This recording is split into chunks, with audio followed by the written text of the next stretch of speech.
Hello and welcome to Women Developing Brilliance. I'm your host, Casey Rossi.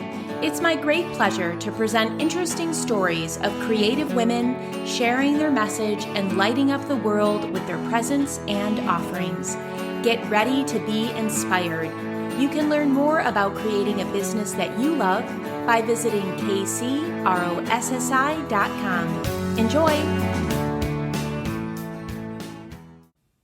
My guest today is Errin Weisman. Errin openly speaks on her experience of professional burnout early in her family medicine career so that no woman feels alone and to prove that you can have a joy-filled and sustainable career. As you know, I am passionate about business without burnout, so this topic is very near and dear to my heart. I know you're going to enjoy this. Errin's sass comes through, and she is definitely a straight shooter. You are going to get so much out of this episode. Enjoy! Errin, welcome to the show. I'm really excited to dive in and have this conversation with you. Casey, I'm glad we finally made it happen. Absolutely. So tell us a little bit about your passion to squash burnout. Absolutely. So it comes from my own personal journey. Isn't it like the things that we are most passionate for is because it's the fire that we have walked through? Well, that 100%. Was my exact experience. So 2014, worst effing year of my life. Supposed to be the top of the mountain. It was when I graduated from family medicine training as a family medicine doctor. I'd had 2 kids. I had the husband. We bought the house. We had the minivan. Like, I had the practice, the student loans, everything from the outside that people would be like, man, Weisman is killing it. And I was so numb inside and just so crispy with burnout. And it was from that point that I looked around and I was like, what am I going to do? Like, I have built this house of glass and now I need to like expose that like this is not the perfect life for me. And so there was a lot of shame. There was a lot of, like I said, it was like extreme emotions from like zero negative emotions to like anger at the quickest little thing or sadness or not being able to feel joy. Like I couldn't remember the last time that I could say I was joyful. Yeah. And it was really getting to that point to be like, not this. I don't know what, but not this. And so that started my journey of realizing like I wasn't broken. There wasn't anything wrong with me. I was in the throes of burnout. Yeah, and at that point, I was looking around and I was like, what do I do? Like, do I just quit medicine? Like, slink away slowly in the night? Do I, like, try to move my family across the country and find a new job, which was nearly impossible because my husband farms here in Indiana. And I felt so stuck. So I did what I tell all my patients not to do, and I got on the internet because, you know, that's what we do. And I found thousands of other healthcare workers, physicians, moms that felt like I did. And as I was looking at their options, I was like, I don't want to work for pharma. I don't want to start a medical equipment business. I don't want to work for an insurance company. But what do I do? And God, universe, spirit, whatever you want to call it, led me to a website where I found a coach who was a physician as well and a mom. And I started that journey. And what I realized from that is I was like, holy hell. Where are all the young professional women coaches at? Like, we needed this stuff so long ago. Absolutely. So I put my big girl panties on, and that's what I did.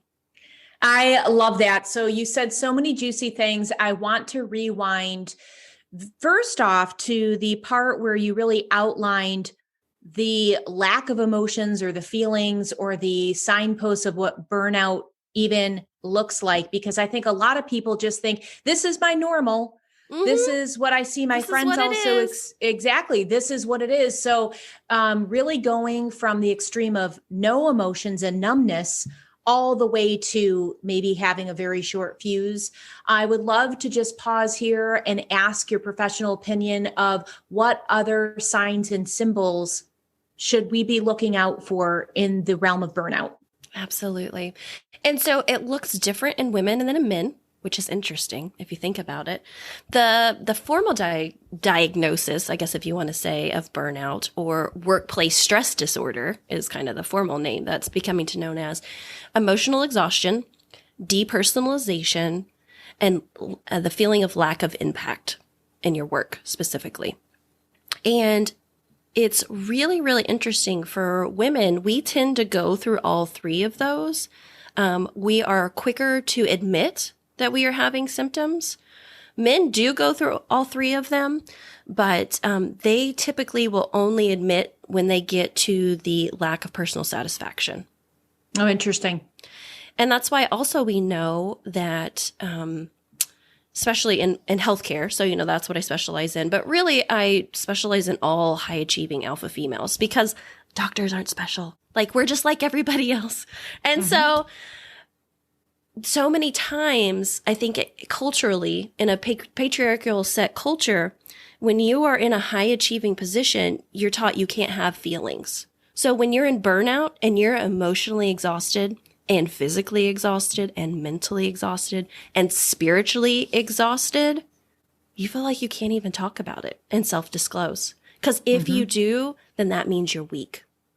Yes. And that's what I wanted to really underscore when you mentioned the word shame, because I think that so many people don't disclose, they hide, they suffer in silence because of the shame piece. So how do we illuminate this and allow it to be okay to name it and claim it and then take action to recover?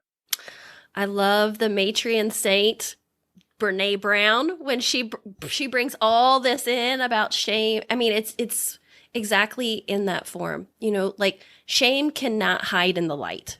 And so first, what we must do is just look around and be like, I am not okay.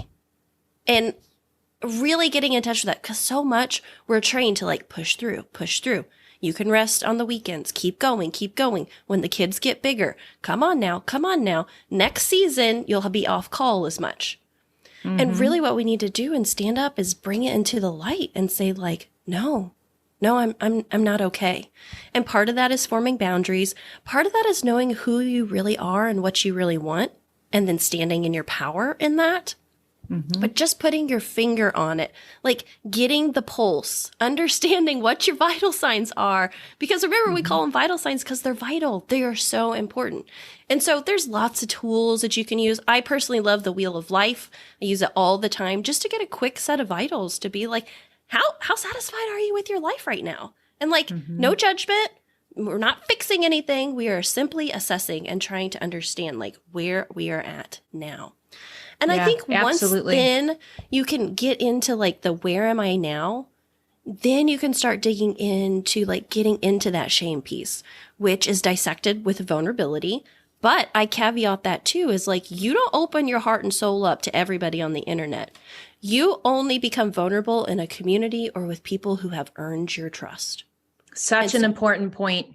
I think that's so important in now's days and age, because I remember when I was in it, I just wanted anybody to help me. I was on the phone with my med school best friends, people I went to residency with, faculty members. Hell, I was in my boss's office trying to figure this out, Yeah. And I remember my office manager at the time was like, well, maybe you just need to start yourself like on some Zoloft or antidepressant or something. And so that's my like learning is like, not everyone has earned my trust to understand what I'm going through. And so that's really why I think it's so important to have community. Definitely. And a community that understands that there's no judgment, that it's actually a cultivated sacred space to vulnerably share, as you mentioned as well. It's interesting because I love how you said, like, from the outside in, it appeared like you had everything. You were checking all of the boxes. You were crushing it, from anybody else's, viewpoint. At what point did you start to say, like, I have to carve my own path. I'm going to crush this old paradigm of rest on the weekend. How bad did it get? They say we have to hit rock bottom. Like, how bad did it get for you before you were like, I'm done? I hit rock bottom and then found the basement. So many times in our lives, we get those like compulsions, those like feelings, those inner knowings that are like tickles of feathers on our heart. And if you ignore them, Then you get the 2x4 smacked upside your head and have multiple 2x4 moments.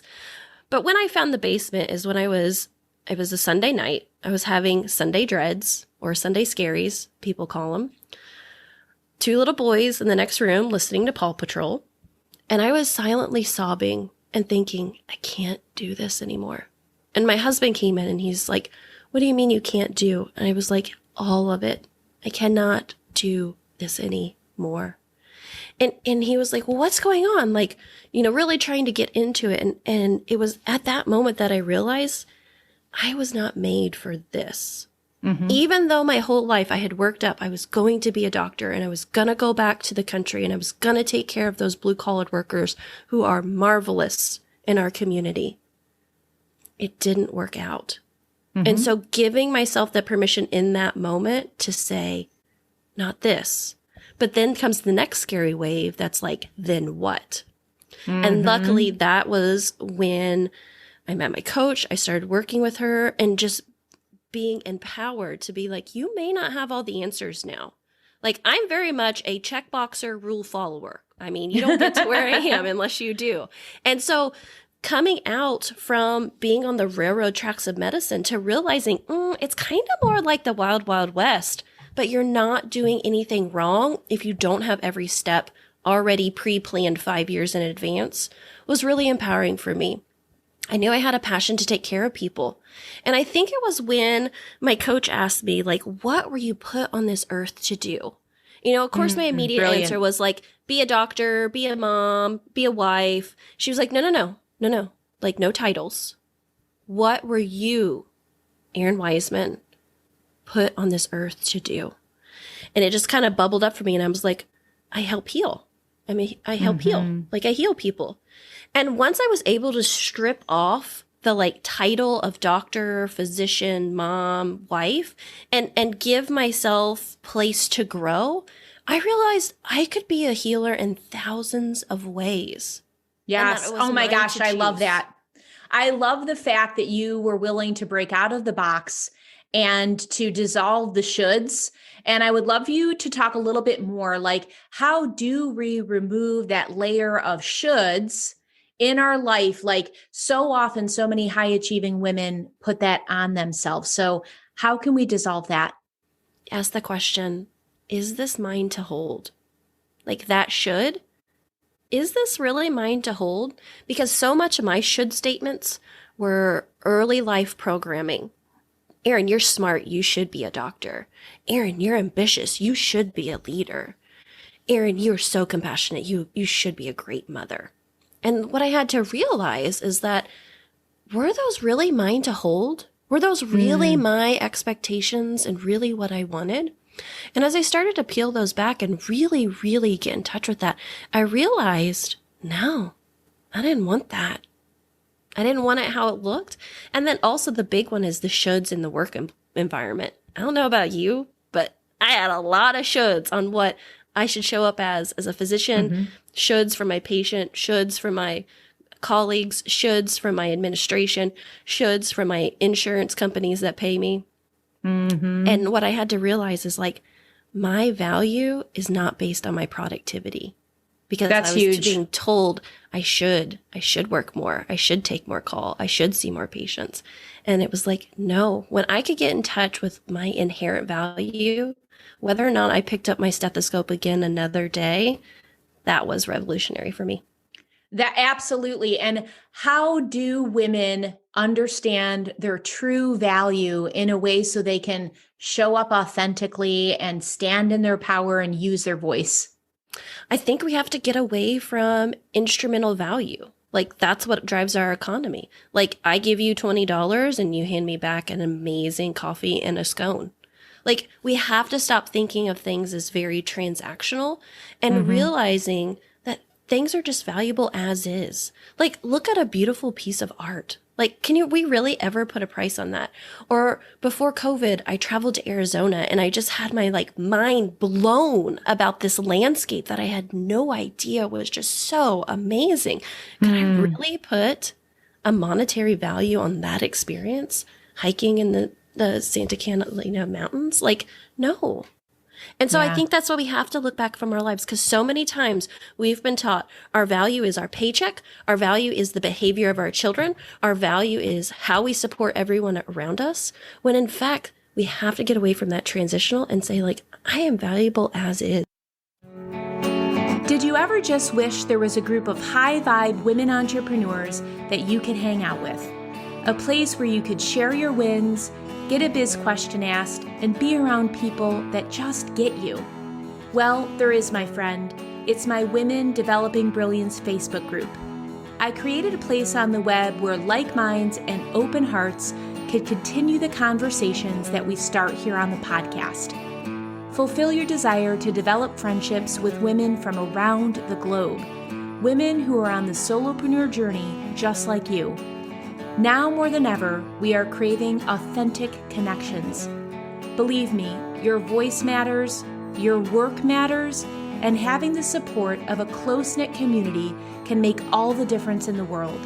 So head over to Facebook and go to facebook.com/groups/Women Developing Brilliance and request to join my private Women Developing Brilliance Facebook group, the gathering place for heart-centered female entrepreneurs looking to create an impact, increase their income, and connect deeply with themselves and others in the process.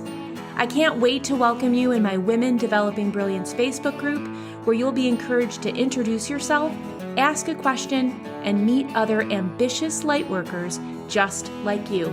Again, it's facebook.com/groups/Women Developing Brilliance. I'll catch you there. Yes, amen to that. Oh my gosh. We need to really remind ourselves, I think often, if not daily, because there's been so much negative programming from the outside. We almost have to spackle those grooves and have that be a daily mantra for ourselves. So I love that. What's your best advice for women wanting to unleash their inner badass? I love this so much. Thank you for the question, because that's the work I love to do. That badass, she is in there, and she may be under a ton of layers. She may have been shoved in a closet. She may have been quieted for decades, but she is there, and she is pissed, and she is ready to come forward. And so getting back in touch with that is being like, where is she? Like, who is that badass that is underneath the surface? And though I may be a little scared to let her come out in public, what does she look like in private?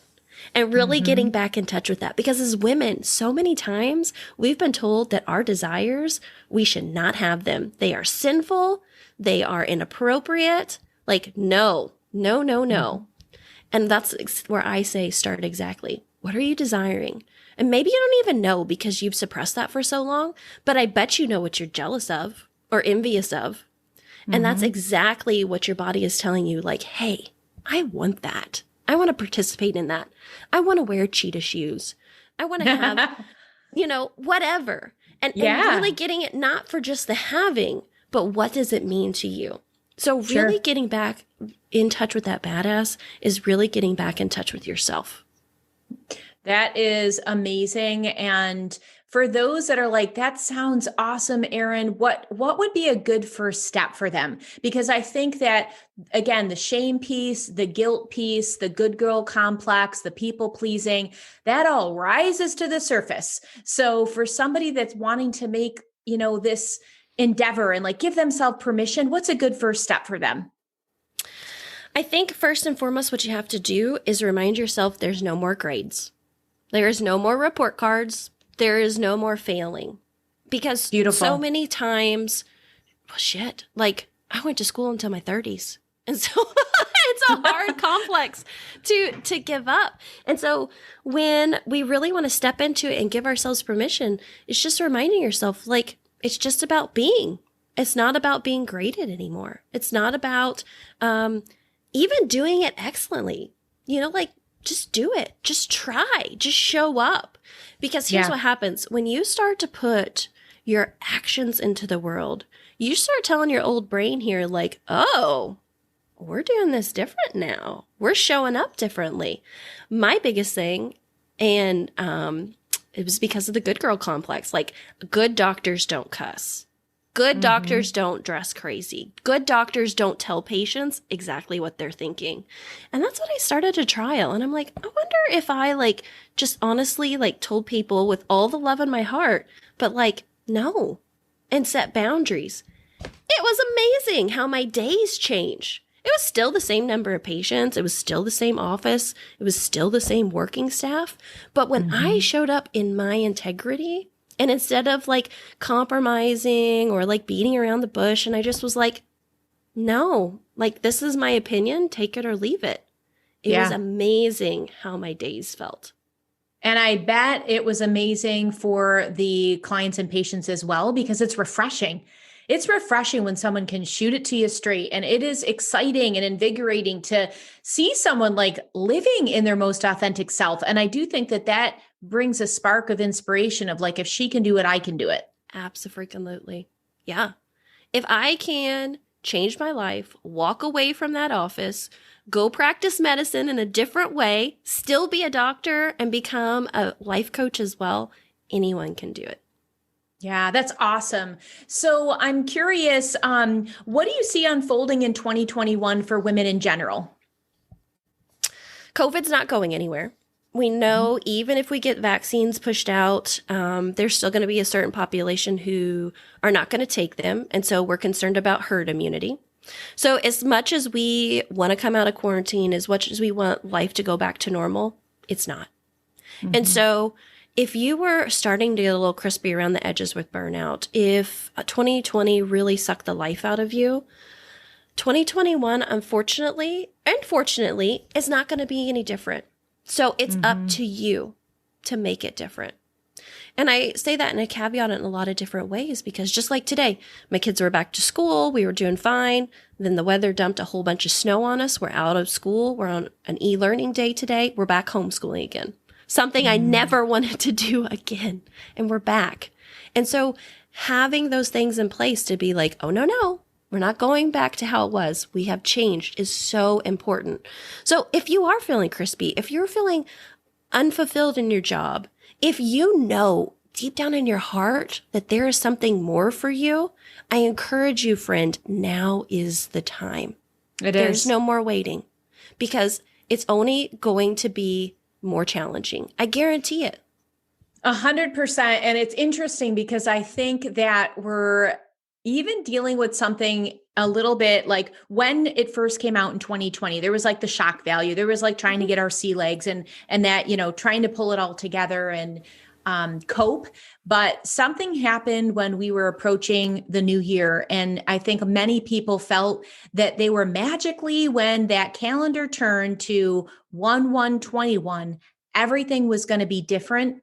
And it's not. And I think we're dealing with people having depression, maybe some resentment and anger, maybe some fear of like, is it ever going to get better? So it's interesting. I think, we wanted to flush 2020 down the toilet, not only for COVID, for everything else that came up. And, as soon as the new year came in, there were all these specials and ABC specials, like the death of 2020 and all these things. And it was like this hurrah moment, And then it was like, wait, nothing really changed. And we still have these rules and restrictions. And so I really love the fact that you're like, embrace it now. Now is the time. You can change it, but you have to be the one to self-initiate that.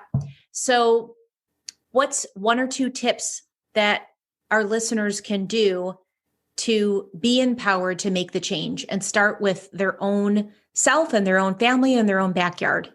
Yeah, I think it's remembering no matter where you go, you take yourself. And so start on you. Start working on you. I think everybody needs a coach. I wholeheartedly believe that like when you get into high school, you get a coach and you just keep upgrading as you move through life, whether it's health and wellness, whether it's business, whether it's professional, whether it's a life coach, whatever relationship goes. Like there's so many and they're amazing people to help us walk through. I think you first must start on yourself. If you want to fix your relationship with food, fix your relationship with your husband, fix your relationship with your job, guess what? There's no fixing them. You start with you. and see where that can happen. So tips to do that is, get on anybody's freebie and get an assessment like where you are and what's happening, rooting back into that awareness and assessment piece of where I am now and really noticing where your thoughts go. Because so many times we're like, oh, I thought by now I would be XYZ, or I was supposed to or I should be doing, and notice those thoughts that come up and be like, whoa, whoa, whoa, life is different. We didn't know how it was going to turn out 10 years ago. So what are we going to do now? So I would say really like rooting in and starting with yourself first. And then secondly, looking at your work environment. Is it a toxic work environment? So many times we get so inundated to the pathological normal. We're like the frog in the warm pot that just keeps getting hotter and hotter. And it doesn't jump out because it doesn't sense like, oh my God, we're almost boiling now. Yes. And so I would say, look around in your external environment. Are there things that are happening in the workplace? Bullying, belittling, conversations that are inappropriate, unclear policies, little or no recognition, inappropriate ways that people express anger or disappointment, weak communication, gossip, and distrust. If those are happening in your workplace, you, my friend, are in a toxic work environment. You are not crazy. Yes. And we have to be so mindful of our inputs, whether it is in the work environment with those that you just mentioned, or what we're taking in on social media and what we're calling entertainment. If you're starting to feel low vibe, definitely check your inputs. So I love that you brought that up. How do you personally move towards the work-life balance? I know that we have some people that feel the work-life balance is a farce, but I know that you are a mama of 3, you're an athlete, you're an entrepreneur. How do you do it? Delegation, my friend. I don't have to do it all. I just have to do me. And so I know some people get real snarky about work-life balance. I really see it as a pendulum, and just making sure that your pendulum doesn't get stuck, that if you swing wide, that you come back to middle. And then if you swing wide again, you come back to middle. It's not static. It's very dynamic. It's a moving flow, but it's always coming back to that middle point. And so for me, my kids are 9, 7, almost 5. My husband farms full time. I practice medicine and I run 2 businesses online. You want to talk about busy? I can do busy, but I don't always feel like my life is crazy busy because I utilize delegation. I have a babysitter. I can call her. I have housekeepers that come and help me. And people will say to me, well, Errin, you've got disposable income. Well, let me tell you, when I didn't have disposable income, I would have a housekeeper come once a month just to take a little bit off of my shoulders. And smart. What happens is as you offload, it's amazing. Money starts to fall into your lap because you have time, you have creativity, you have energy to put into places that then the money follows. And so people always say to me like, oh, I will win. Like when the kids are older, I'll have them help me clean. Or when my business reaches 6 figures, then I'll get somebody to help clean the house. And I'm like, no, you are the golden goose. We have to take care of the goose first. And then it's a ripple effect that happens from there. So like one of my clients recently, I was like, what do you need to delegate? And she's like, I hate cleaning toilets. I'm like, don't clean toilets. Like, you're a freaking physician. Like, why are you cleaning toilets? That is totally out of your wheelhouse. Go find a neighbor kid or a mom who's displaced from her job, hire her for 2 hours and say, get as much done, but first start with the toilets. Brilliant. I love that. And I really like how you frame the pendulum swing and that it is not static. I think that that's where I think a lot of people can dismiss work-life balance as something that's trendy and elusive. But when you look at it as this fluid thing and then just being mindful and come back to center and what are the tools and techniques that bring me back to center? I really, really like how you did that. And delegation is huge for our high achieving individuals listening to this podcast that feel that no one can do it better than they can. And they are clenching on to being that almighty doer. What advice do you have other than let go or be dragged, which is what I just posted on my Facebook story today. So please share your wisdom on that. I would say the Dr. Phil quote, how's that working out for you? and like have some reflection on that. Like, how's that working out for you? Because what I found is I started to delegate and I started to open up my heart and open up my home to getting help. Then that helps me to do that in my business. And it helped me to do that for myself. Like, it had been years since I had a real haircut. Like, I'm not going to lie. I was using the craft scissors to trim my ratty ends. It's amazing what happens. Like, and I am a huge component that yoga doesn't cure burnout. Manicures don't cure burnout. They do not. Absolutely do not. But again, if you are not taken care of, then it's all going to fall to shit. Like, you need the things in place that are most important to you, that are most burdensome to you. Because at the end of the day, who's going to put on your tombstone the best cleaner of the toilets? Or the mom who made the best peanut butter and jelly sandwiches? Like, no. So why are you killing yourself doing those things, trying to do all the things, when in your heart, you know you were made for more? Yeah. This is going to really resonate with our listeners. I really appreciate you being so direct. We have to hear it direct sometimes, because if it's sugar coated, it's just blah, blah, blah. So when someone can just shoot it to you straight, speak from a point of wisdom and experience, it really lands in your heart. So thank you for that. Thank you for being vulnerable and from sharing and all of that good stuff. One, how can people learn more about you and your work? Yeah, absolutely. If you're listening to this podcast, you're obviously a listener. So come on over to my podcast. I have two. The first one's Doctor Me First. Yeah, it's for female physicians, but again, we're not special unicorns. So come over, get some Errin Weisman sass over there. And my second one is launching out at the end of this quarter. It's Burnt Out to Badass. It's stories that I am sharing from other women who have been through the throes, the dark night of the soul. We walk the journey together and see where they're at now, because shame is exposed when put in light. And so we need more stories like this to show that you are not alone. If you're going through this, you're not abnormal. There's nothing wrong with you. And there is light on the other side. I love it. It's a message that really needs to be heard. We need to be inspired by one another. And I know that these stories are going to really help to heal. So super excited for that. I will drop the links in the show notes for sure.